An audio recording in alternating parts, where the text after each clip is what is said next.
क्या आपको पता है कि इतिहास किस तरह लिखा जाता है? भारत को अंग्रेजों ने हमेशा एक संसाधन के रूप में देखा। यह देखते ही देखते सोने की चिड़िया से एक कॉलोनी बन गया। आज हम समझेंगे इंग्लैंड के परिप्रेक्ष्य में भारत और भारतीयों की छवि को। भारत का महत्व मुख्य रूप से एक श्रम शक्ति, कच्चे माल का स्रोत और तैयार माल के बाजार के रूप में था। जिस संदर्भ में भारतीयों को देखा गया उसे अक्सर व्हाइट मैन्स बर्डन कहते थे। अंग्रेजों का मानना था कि भारतीय खुद को शासन नहीं कर सकते। क्या आप जानते हैं कि उन्हें भारतीयों को अंधविश्वासी और पिछड़ा भी कहा?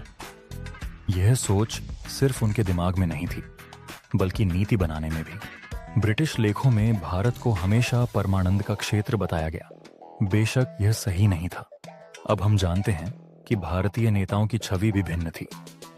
गांधी को आइडियलिस्टिक बट नाइव माना गया, जबकि सुभाष बोस को डेंजरस एक्सट्रीमिस्ट कहा गया।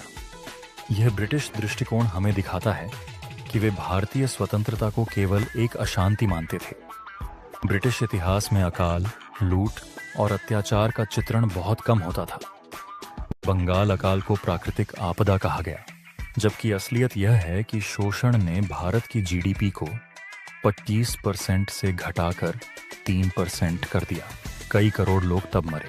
आज का ब्रिटेन बदला है, लेकिन अधूरा भी है। वे हमने शासन किया नहीं कहते, बल्कि हमने भारत पर शासन किया कहते हैं। भारत को एक इमर्जिंग पावर के रूप में देखते हैं, लेकिन इसकी गहराई कम समझी जाती है। भारतीयों की दृष्टि में भारत केवल एक संसाधन नहीं है, यह एक सभ्यता है जो निरंतर ज्ञान की परंपरा को आगे बढ़ाती है। अंग्रेजों ने केवल उपयोग किया, समझा नहीं। आखिरकार हम यही जान लेते हैं कि भारत की आत्मनिर्भरता और समृद्धि की सच्चाई को पहचानना जरूरी है। इस विचार को फैलाने में मदद करें।